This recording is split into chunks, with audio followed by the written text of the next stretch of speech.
let's move to our agenda today. The maternity and gynecologic ward of the Upper West Region Hospital is in dire need of help. The 40-bed facility admits at least 60 pregnant women each day, forcing some of them to deliver and lie with their babies on the bare floor. JoyNews agenda today, our Upper West Regional correspondent Rafiq Salam reports that babies are wrapped with their mother's cloth or clothes for easy identification and kept under one radiant warmer borrowed from another department.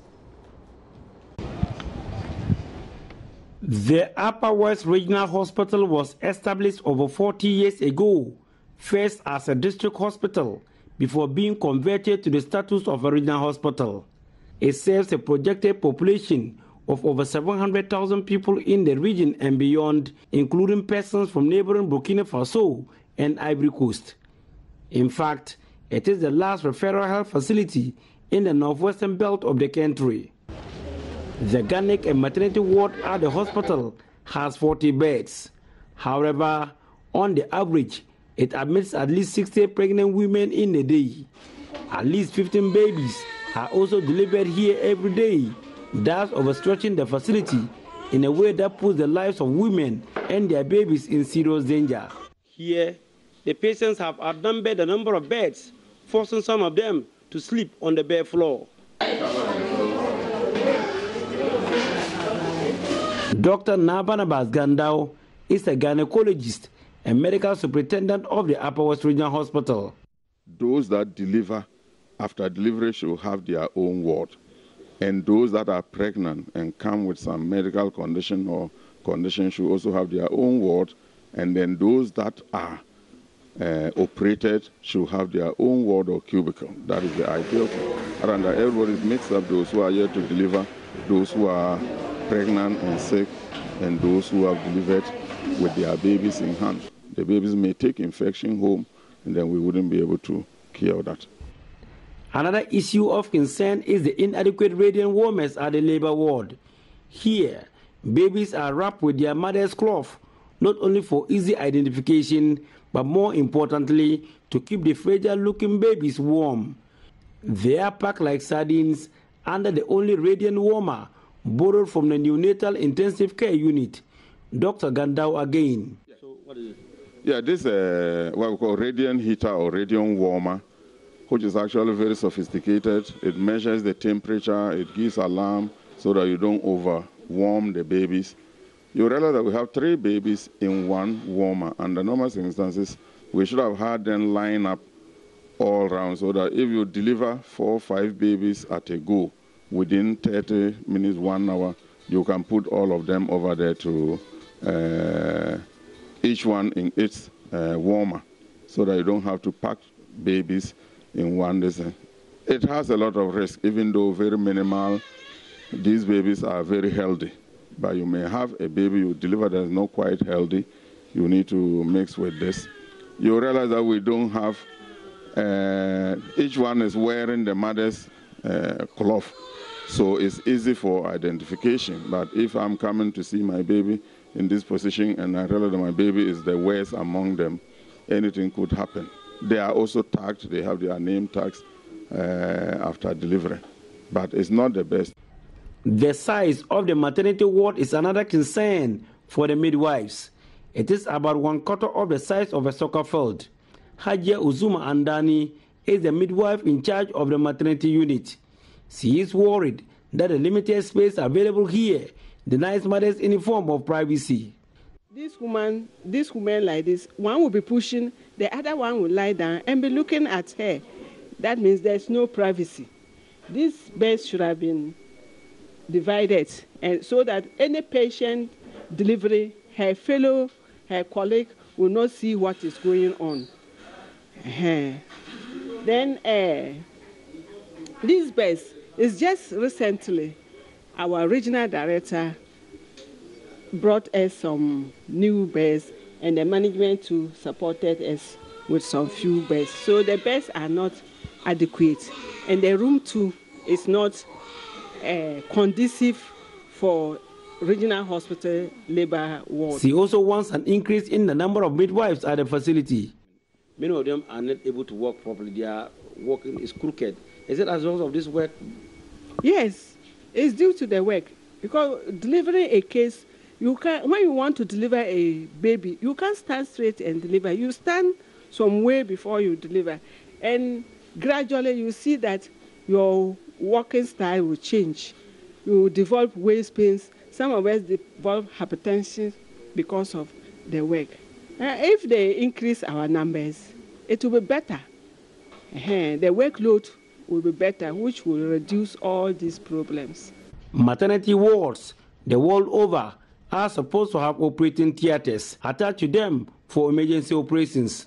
However, in the case of the Upper West Regional Hospital, women who are in labor and need emergency cesarean operation are wheeled or 1,200 meters to the hospital theater where other operations are taking place. Sometimes they fall off from the trolley.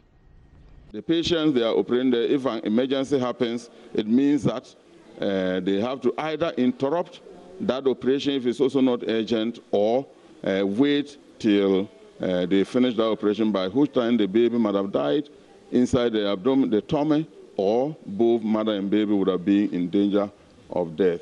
So this is the situation. So you realize that we have nurses having to move with patients from that distance at the site of women.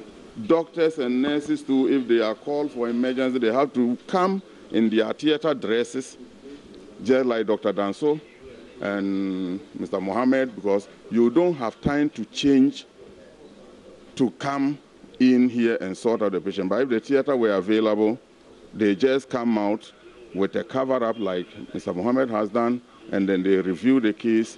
If they need to push the patient into theater, they do exactly that. While babies and mothers receive this level of care in the existing facility, work on a 160-bed regional hospital is moving at a snail's pace. The people here hope that government will begin to consider the completion of the project as a life-saving imperative. Reporting for JoyNews, Rafiq Salam. Wow.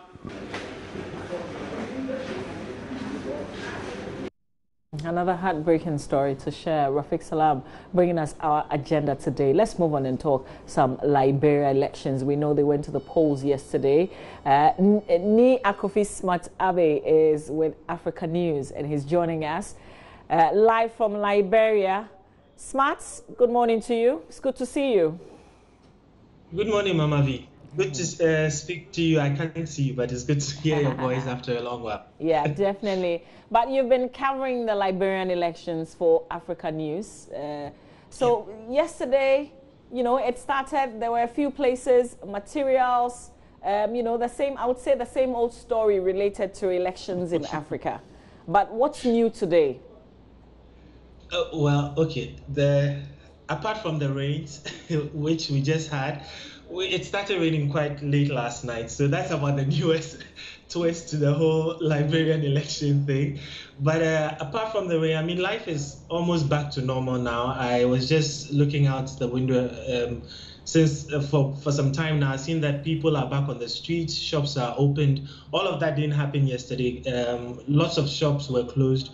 Oh, yeah, I think almost every shop that we drove by was closed yesterday, because I was told when it's election time here, it's actually a holiday. So all the shops closed, people went to vote. But there were a few enterprising people who still set up shop at the polling centers so that they could make some quick cash. But other than that, today, everybody else is back. Life is back on track, and for us journalists, we are now waiting to start getting the results from the various centers, and then also the Electoral Commission. We're expecting them to have a press conference either this morning or in the afternoon, and then of course we can pick it up from there and then know what new developments there might have been since between last night and then this morning. Is that to say, Smarts, that nobody's voting today? Voting ended successfully, peacefully yesterday. Yes, it did end yesterday, except that at about 8 p.m. last night, there were still reports from some areas on local radio which said that people were still in queues voting, but I'm hoping that everything ended officially last night, because the EC made it clear that they were not going to extend the voting day, that what would happen, because there were reports from some parts of the north that materials got there quite late, just about, I think, 2 p.m. or 1 p.m. yesterday. And this came up at 3 when we were meeting with the Electoral Commission. But what the Electoral Commission chairman said was that, well, even though the materials might have arrived late for polling to start late, that station would also end its proceedings at 6 p.m., which is a stipulated time. So once it's 6 p.m., the EC official will stand at the back of the queue, and then nobody will be admitted, and then the process will have to continue. So we can safely say that every district, every voting center, or every voting station finished their activity last night, and that's that. Smart, there were also reports of people who couldn't find their names in the voter roll. How was that resolved? The EC explained this. They said various factors could account for that. And for them, what they said happened based on a few incidents that they saw was that what they did was, you see, we also used to, we have schools where we use as polling stations, and the various classrooms then become maybe Center A, Center B, Center C, and so on. So what happened in this case, according to the EC, is that because people registered in, say, the room that has now become voting center B, they think, and because the announcement was that vote where you registered, so they go to join the queue for center B, end up in center B, end up in the room for center B, only to realize that their name is not on that list and probably has been put on maybe Center A's list or maybe Center D's list. So then it means that is where they are supposed to vote. And there were supposed to be serial numbers that should help them know which of the rooms they're supposed to use. But it looked like people didn't really know about that. And so that was how come people did not see their names on the register.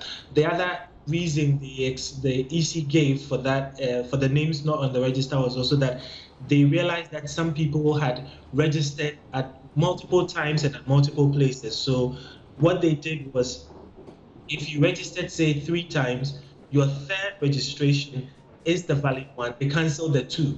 But then maybe the person goes to where he or she registered for the first time or the second time. If you go there, your name will definitely not be on that list. It will be on the third one. So you are supposed to go to where you registered the third time, which is the one you will use. So Smart, we're waiting for the Electoral Commission to start announcing. Doesn't it work like the way it does in Ghana, where right after the voting, they do the counting, you know, from the particular polling station, and then the result is announced? They don't use the same system? Oh, they do, because last night I was at one of the the voting centers not too far from where our hotel is, and they were actually counting. So for that one, the results will be known at the centers by those who witnessed it and everything. But you know, the Electoral Commission always tries to give us you know, the Electoral Commission is usually the returning officer in such cases. So then we expect that the Electoral Commission will make it formal.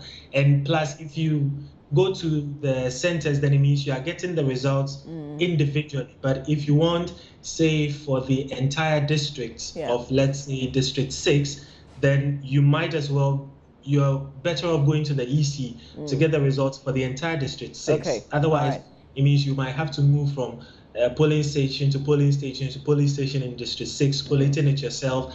Then you'll be able to say who has won. Okay, so finally, real quick, Smarts, when do we expect some form of an announcement, and when would we know who has won this particular election? Well, I spoke to the EC's communications director. He told me that from today, we can start expecting preliminary results from them. So I'm guessing from today, we can actually start guessing, or we can actually start knowing who is winning what, where, and who probably is becoming a leader in the presidential race, which has 20 candidates, and out of which 7 are considered to be the front runners. All right. Smart, we're grateful for your time. Thank you very much. That's Ni Akrofi Smart Abe, a former colleague of ours who now works with Africa News, live from Liberia on what is new, the latest with the Liberian elections. There will be more later on here on Joy News.